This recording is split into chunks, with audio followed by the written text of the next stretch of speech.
Okay, hello everyone. Welcome to Paige's and I's workshop. So we were looking at grade 3, and the theme for grade 3 is environment. So our workshop is definitely focused on the environment, and the approach we chose is actually improv because we both really enjoy improv. So, on the agenda for today, first we will be looking at the outcomes and indicators that we think apply to our little workshop here, our warm up, our activities, and all of that. And then we will be looking at our dance approach, which is improv, as mentioned. Then we will be looking at artist examples. We have two lovely videos to show you and talk about these lovely artists. And then we will be doing a warm up with Paige that she will lead. Then next we will quickly talk about adaptations that we think can be applied to any dance lesson. And then we will go through a themed little exercise, and then we will have an activity where we will have you guys split out into breakout rooms and create your own little movement pieces. And then lastly, we will look at assessment. And at the end of that, if there are any questions, we will answer those. So for outcomes and indicators, we chose CP 2.1, which is generate a variety of alternatives and solutions and movement explorations, which is improv using the environment, natural, constructed, imagined as stimuli.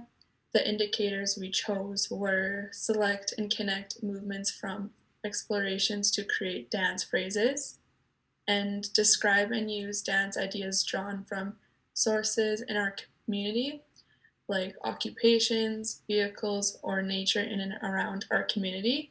So we specifically focused on nature and the environment. The second outcome we chose was CP 2.2, create dance phrases and sequences that demonstrate understanding of the elements of dance, which include actions, body, dynamics, relationships, and space. The indicators that we chose for this is identify and investigate different kinds of locomotor and non-locomotor actions, and explore a variety of ways to walk, run, leap, slide, gallop, jump, hop, turn, twist, bend, stretch, and pause, and explore and identify a variety of directions, levels, sizes, and shapes in personal and general space, which we will go through in our warm-up. Improvisational dance approach. Improvisational dance is the process of spontaneously creating movement. Development of movement material is facilitated through a variety of creative explorations, including body mapping through levels, shape, and dynamic schema. I was drawn to improvisational dance approach because it allows students to be free with their movements and emotions. Although instructors are still there to guide the students, they are able to be creative and move to what the song is making them feel in that moment. And the reason I was also drawn to the improvisational dance approach is because I really love improv, and it's something I've done my whole life.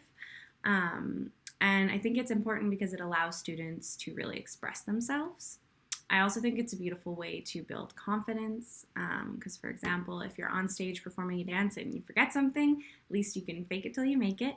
And having improv skills makes the exploration of the body and the process of creating movement so much more accessible because you're more comfortable in your body. So I just think it's a really wonderful dance approach.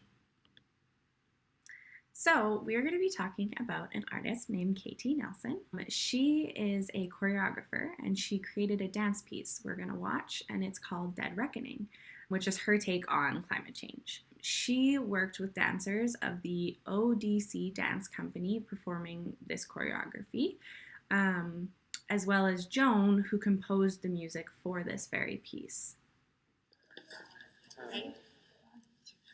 Dead Reckoning is a dance piece that I created in 2014, and it's fundamentally about the human being's relationship to the natural world. We're going to do the first section right now. My name is Katie Nelson, and I'm co-artistic director of ODC. We're a dance company in San Francisco. Okay, so can you get around him?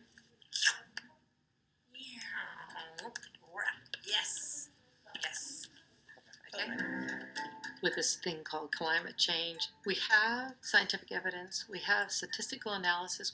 I think maybe the missing ingredient is our emotional world. Dance, because it is human beings on stage in a world, can help us embody the meaning of climate change. The term dead reckoning is navigational. It refers to when you don't have your regular points of reference, the stars. Where we are with climate change is that we are navigating blindly right now. I think we're in the middle of dead reckoning in the dance. There is this lime green snow or confetti that first starts coming from the dancer's hands. And it's lime green. Nothing in nature is like that. So it is about how we have transformed our world into a place we do not know. My name is Josie Sedan. I'm one of the dancers here at ODC. No dance or work of art necessarily is going to give you the facts about climate change. What it can do is give voice to how people feel about it. How does it affect the way we relate to one another? Does it create anxiety? Does it create vulnerability? Dead Reckoning came out of a sabbatical I took in 2013 to Death Valley. One of the things that really hit me is this great magnitude of nature. It made me realize how powerful nature is. Even though we're so teeny as individuals, we're having a huge impact in changing this world. So this is on the valley floor. It's about 200 feet below sea level. I asked Joe and John Renew to compose the music so you can see. For me, images and the feeling of a work have a lot to do with how I end up composing the music. The music for Dead Reckoning evolved over a process of working with KT. I would watch the dancers rehearse different sections.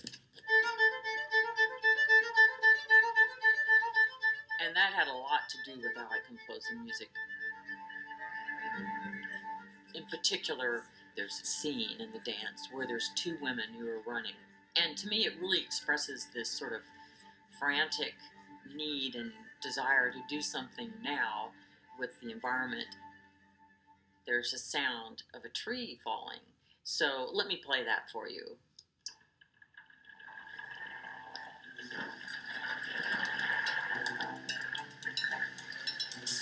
The sound of the tree falling is used almost as a piece of music. I found it a powerful metaphor for where we are.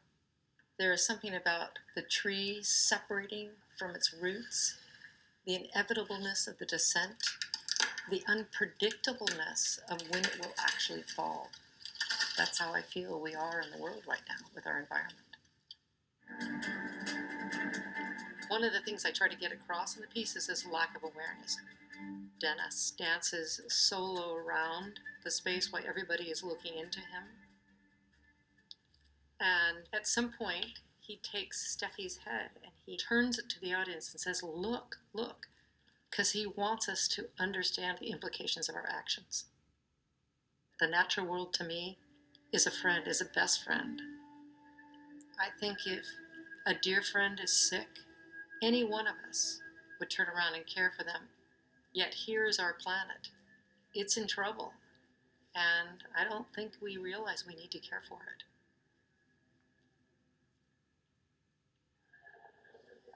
Today we are at Yerba Buena Center for the Arts in San Francisco. I'm putting all the final elements together. The costume, the lighting. 5, 6, yeah. Actually, I'm feeling a little nervous. You never know what's going to happen because it's live.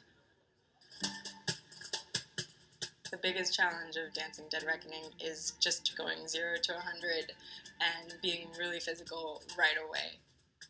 Curtain comes up, lights are up, and we're already going.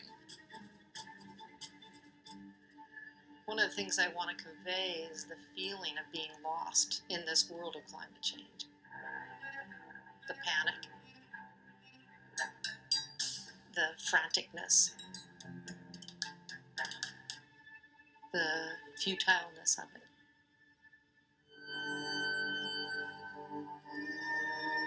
At the very end of this piece, there is a soloist very downstage, caught up in her own little world, and there's a couple in the back, what I call the romantic couple. They are just walking inside this snow-filled world. And eventually, they step on this other person and smash her. So at the end, I ask the question, is what we do to the environment also what we do to each other? I don't know if I can change somebody's behavior or actions in the world. The one thing I can do is try to step into people's heart and try to get them to say, oh wow, we got to do something. That's what I hope. So we really loved this piece because it really is working with climate change and recognizing the ways that our actions are impacting the world and how we really need to nurture this earth that we are on because it's the only one we have. And like she says in the video, you wouldn't let your friend just be sick. So we all just need to take care of this earth of ours. The next artist we're looking at is Jody Sperling. The Melting Ice, Changing Winds, Climate Change Dance and Music was a collaboration between choreographer Jody Sperling and composer Matthew Bertner.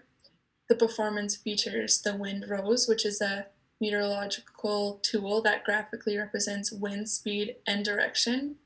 It creates a unique wind rose in the performance, space sculpting and sounding the airflow so the audience can see, feel, and hear the dance unfold, which gives the audience a sense of what the Arctic air feels like.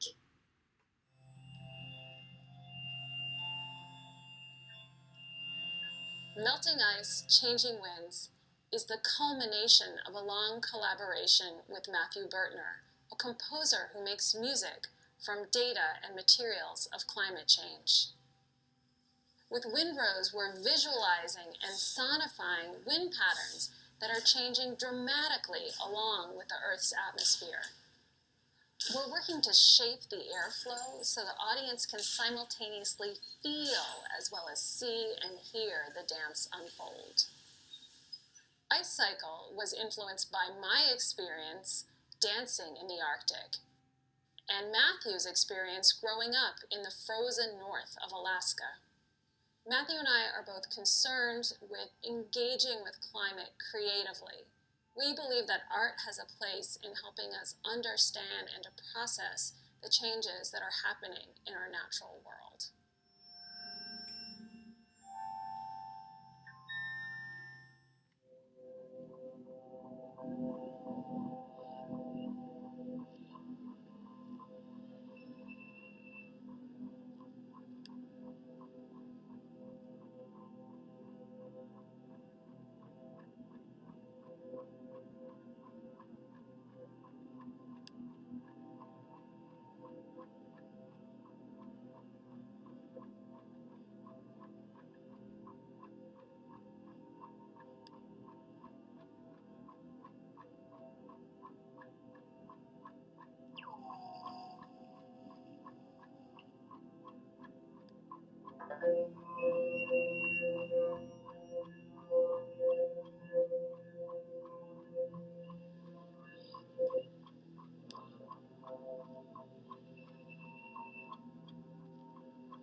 So I found that this piece was really unique because the audience actually gets to feel what the Arctic air feels like, which is such a cool environment, and it's not only entertaining to watch, but you actually get to feel and hear the music and then the air from the Arctic. So now we're going to talk about adaptations. So when me and Paige were thinking about this, we really wanted to kind of think of some main ideas that we thought could apply to any dance lesson. And so the three that we came up with was number one, presenting options to the students. So that could be, for example, if you're having them do a movement piece, maybe you have half the students sit on the ground and the other half standing. And those who are sitting on the ground can be some of the students who might need an adaptation, like sitting on the ground to do the whole piece. It just depends on your students, but we just believe that could be in any dance piece, one of these. The second one is working in pairs or groups to support each other. This is also, I think, another crucial thing in general, but with adaptations, it's really good to have other students supporting each other, not only people who need adaptations, but vice versa. It's just really good to learn how to work with other students and recognize others' maybe difficulties. So yeah, we thought that that was another great idea, is working in pairs depending on people's adaptations that they may need. And then lastly, using props like their desks or chairs, or literally anything that they might want to use to support their dance, their learning of dance. This doesn't have to be, again, just for the students who might need the adaptations. It could be a lovely thing to do with the other students too. Any of these three things, we believe you could put one or all of them in any dance lesson to support those who need those adaptations. And so we will be talking about some of these within the next few little activities and exercises we're going to be doing. So now I am going to take you guys through an improv warm-up where we are going to explore three basic ways in which we can creatively move our bodies, which is levels, speed, and body zones. So throughout the activity, I am just going to do some simple movements that focus on level, speed, and body zones. So I'm going to go from different levels like high, low, even lower to the ground, as low as we can go, and then going fast, slow, starting off at a very fast speed and then going to a slow speed, and then starting off at a slow speed and moving to a fast speed. And then we are going to look at body zones. So just moving our upper body, just moving our lower body. Then we're going to split our body in half and only move one side, and then the other side of our body, and then only moving just our arm or our leg or only one part of the body. So with this activity, again, if you would like, you could only move the top half of your body, the bottom half. You really can do whatever works for you and your surroundings. If you are sitting at a desk, obviously just move your arms.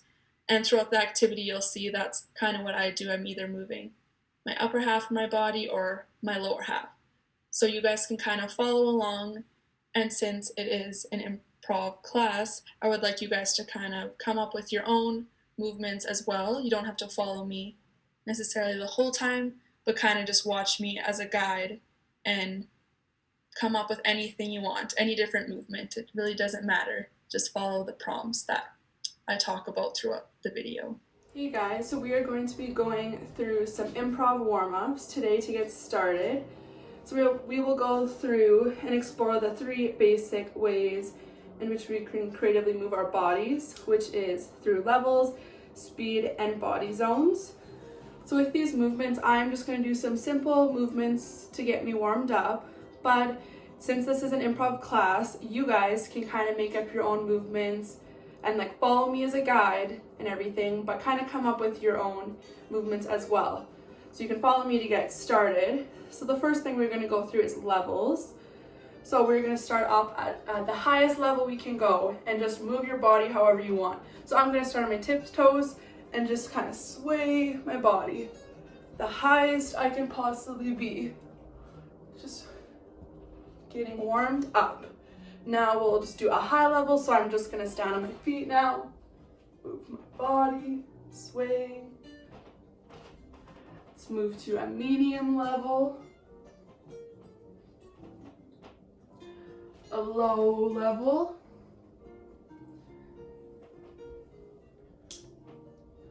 and the lowest you can go.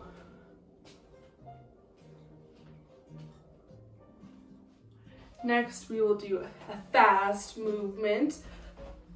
Let's do any fast movement you want. Now we'll do a slow movement.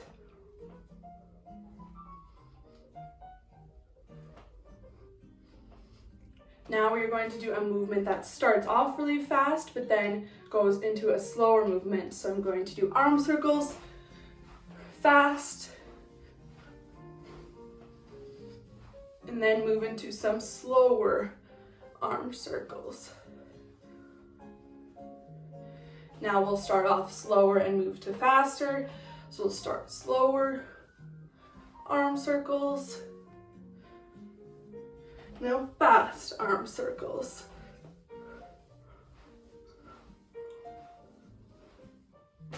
Next, we are just going to move our upper body. So the bottom half is going to just stay. So just move upper half, however you would like to move.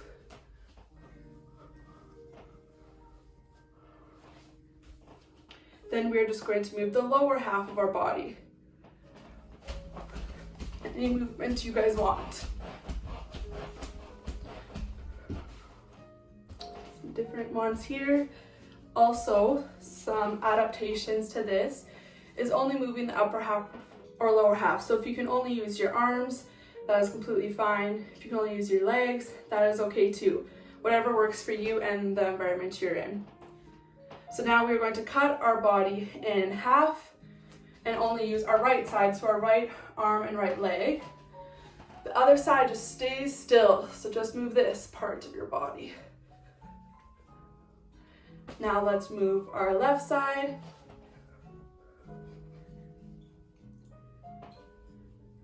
Now we can move only one single body part, so maybe we'll move just one arm. Everything else is staying still. One arm. One leg.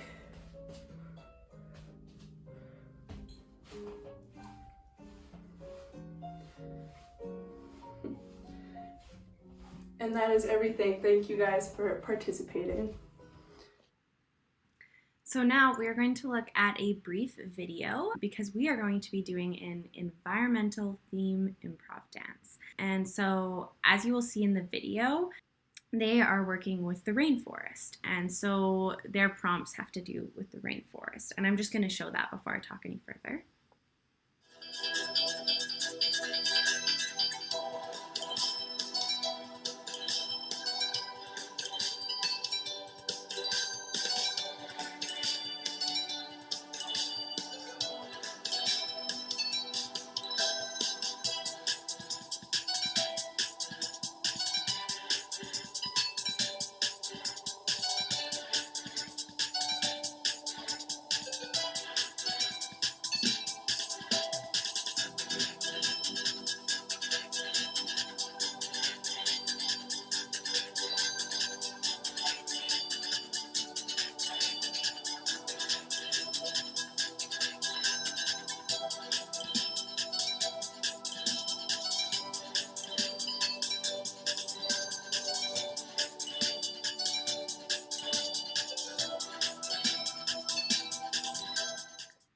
So now that you've seen their movement through the rainforest, we are going to be doing a winter wonderland. That is our theme. So we are going to be imagining this beautiful winter setting. And I will be guiding us just with my voice. You can do whatever movement you please. And with this one, an adaptation that I think would be so lovely, especially if obviously we were in person, would to be either to go in pairs or groups for anyone who might need some extra support.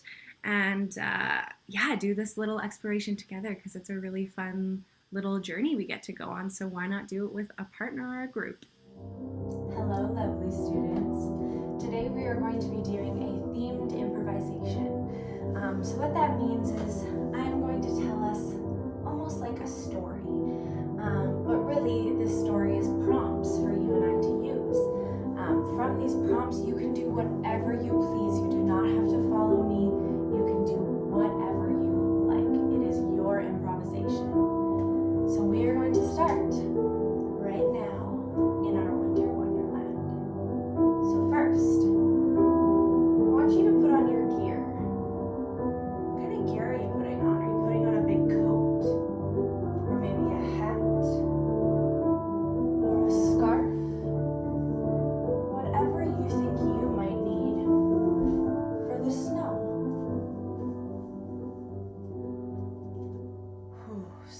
open the door and we see tall snow, deep snow. So we take our first big step. Big step. Now we have to get through the snow somehow. So we start pulling at it and kicking through it. Whatever you need to do to get through this deep snow. You get to this spot that has these lovely little piles of fluffy brand new snow. And you just want to jump in the snow. So you maybe jump on one foot or both feet, whatever you want to jump in the snow.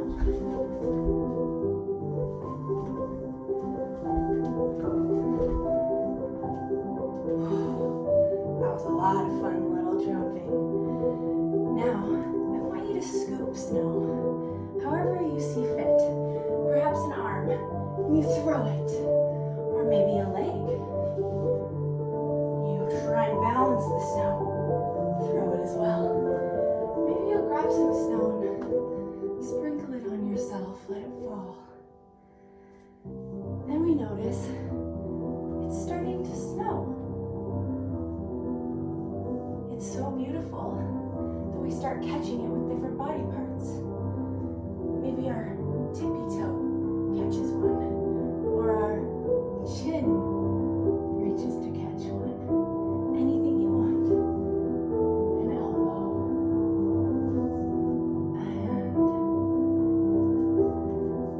And then we look and we see there are these enormous, beautiful assortment of icicles. So we go and we grab some. Yours might be really large. Mine might be really small. So how do I want to play with my icicle? How can I move with my icicle?